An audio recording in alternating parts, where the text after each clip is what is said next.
امروز میخوایم با همدیگه خوشبافترین، خوشمزه‌ترین و در عین حال راحت‌ترین حلوا رو با همدیگه درست کنیم. دیگه نیازی نیستش که آرد و جدا تفت بدیم، الک کنیم، بعد روغن بهش اضافه کنیم. سلام به همگی، امیدوارم که حالتون خوب باشه. امروز میخوایم با همدیگه حلوا درست کنیم، یه حلوای خیلی راحت و بهتون بگم که این خوشمزه ترین حلوایی که من خودم درست میکنم و خیلی دوستش داریم و در این حال خیلی راحته و یه فوت کوزه‌گری هم داره که این حلوا رو زبرش میکنه، حالت زبری داره، حالت خمیری نیستش. بریم که با هم یاد بگیریم. اولا برای تهیه این حلوا من یک پیمانه رو واحد قرار گرفتم، یعنی یه لیوان یا یه استکانی که دارید و واحد قرار بگیرید. با توجه به اون شکر و آرد و روغن و بقیه موارد رو در نظر بگیرید. الان من یک پیمانه از این یک پیمانه نصف پیمانش گلابه، نصف پیمانش هم آبه اضافه میکنم. حالا اگه دوست دارید طعم گلابش غالب تر باشه میتونید از آب کم کنید به گلاب اضافه کنید. یه قاشق چایخوری پر هل دارم، پودر هل، میتونید عرق هل هم اضافه کنید. یک پیمانه شکر دارم به همراه زعفرون، اینا رو اضافه میکنم. اگه کم بود دوباره میزنم. اینا رو با هم مخلوط میکنم، اضافه میکنم و کاملا مخلوط میکنم که شکر حل بشه. این میشه شهد ما. دیگه نیازی نداره که داخل روی گاز این شهد رو تفت بدید و به غلظت برسونید. خب من اینو کامل هم زدم، شکرم آب شد و شهد حلوامون حاضره. میذارمش کنار رو میریم سر گاز که حلوامون رو درست کنیم. برای روغن این حلوا من از ترکیب روغن مایع و کره استفاده کردم. شما میتونید به جای کره، یعنی روغن مایع رو داشته باشید، به جای کره از روغن کرمانشاهی یا روغن جامد استفاده کنید، فرقی نمیکنه. و اینم بگم که کره و روغن این حلوا کاملا چشمی هستش، بسته به جذب آردها فرق میکنه. حالا من یک پیمانه چشمی بهش روغن مایع اضافه کردم، 50 گرم تا 60 گرم هم کره اضافه میکنم. حالا من اینجا یه 50 گرم کره اضافه میکنم، یکم میذارم مخلوط میکنم آب بشه و آردو بهش اضافه میکنم. یه دونه دیگه از این مزیت‌های این حلوا که بهتون بگم اینه که من روغن و آرد رو با هم تفت میدم. دیگه نیازی نیستش که آرد رو جدا تفت بدیم، الک کنیم، بعد روغن بهش اضافه کنیم. همینجا من تفتش میدم تا به رنگ مورد نظرم برسه. اینم یکی دیگه از مزیت‌های این حلواست که واقعا راحته. بعد اگه از طعمش بهتون بگم واقعا هیچ فرقی با اون حلوای دیگه نداره، با این تفاوت که اون زبریه که بهتون گفتم اینو واقعا لذیذ و خوشمزه‌اش میکنه. چقدرم گفتم واقعا. ولی حالا اینو تفتش میدم و رنگ حلوام بازم بستگی به خودتون داره، دوست دارید تیره تر باشه، دوست دارید روشن تر باشه. حالا من اینو تفت میدم تا به رنگ مورد نظرم برسه. هم زدن حلوا یادم افتاد که بهتون بگم که زیر حلوا زیر شعلش کم باشه که یواش یواش این حلواتون پخته بشه، یعنی آردش پخته بشه، رنگش عوض بشه و به اصطلاح جا بیفته.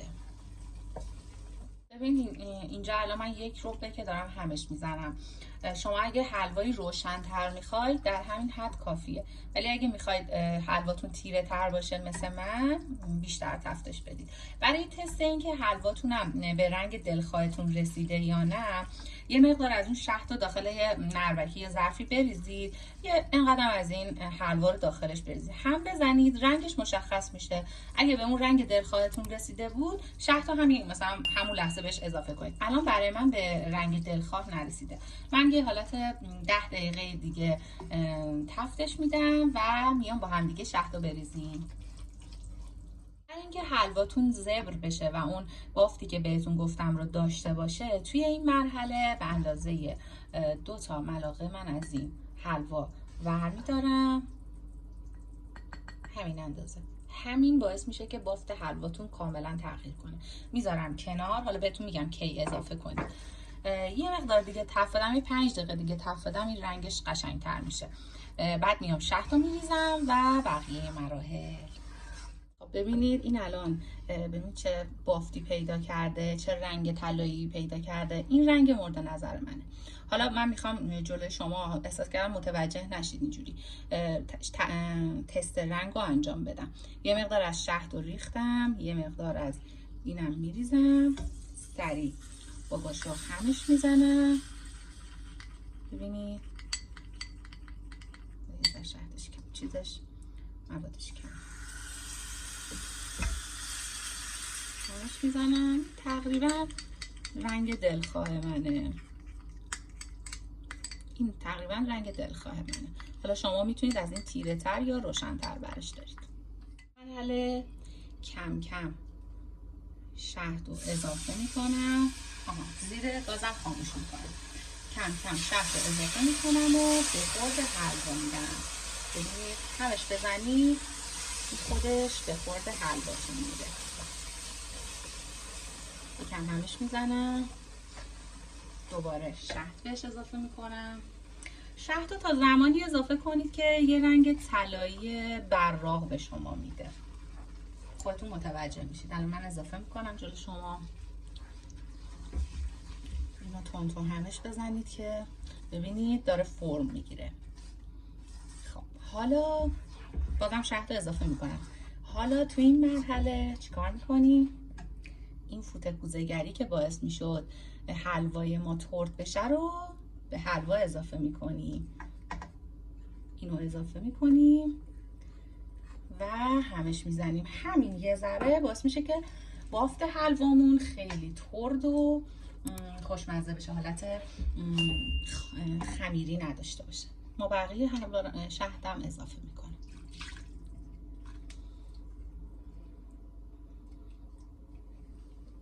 دوباره همش میزنم. این حلوا اصلا نیازی نداره که حالت گهوارش کنیم.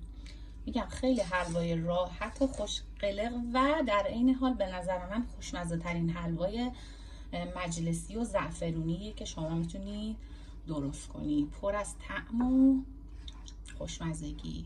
ببین این داره رنگش براق میشه. همش میزنم و تقریبا حاضره. این الان شهد به خورد حلوا میره، سفت‌تر از این میشه، ولی همینجوریش نگاه کنید به این بافت رسید، دیگه نیاز نیست به شربت اضافه کنید و حلوای خوشمزه ما حاضره. بذاریم خنک بشه، شهد داخل حلوا بره و تزیینش کنیم. تزیینش هم چون حلوای خیلی خوش بافت و نرمیه، راحت میتونید تزیینش کنید. حالا من با یه پشت قاشق به این حالت اینو یه دونه اینوری میزنم، یه دونه برعکسش رو میزنم به این شکل. نگاه کنید.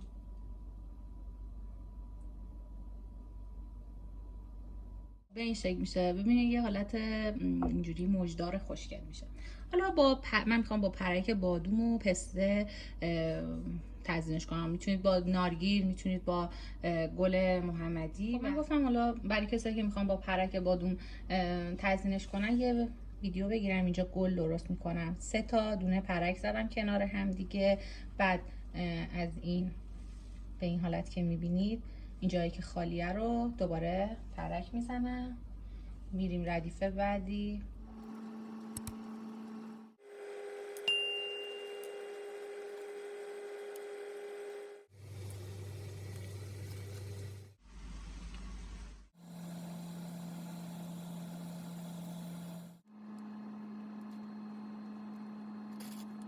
این از نتیجه نهاییش نگاه کنید چقدر خوشگل شده و خیلی هم خوشمزه است. اگه بدونید چه عطری پیچیده تو خونه حتما بلند میشید سریع درستش میکنید. جای همتون خالی.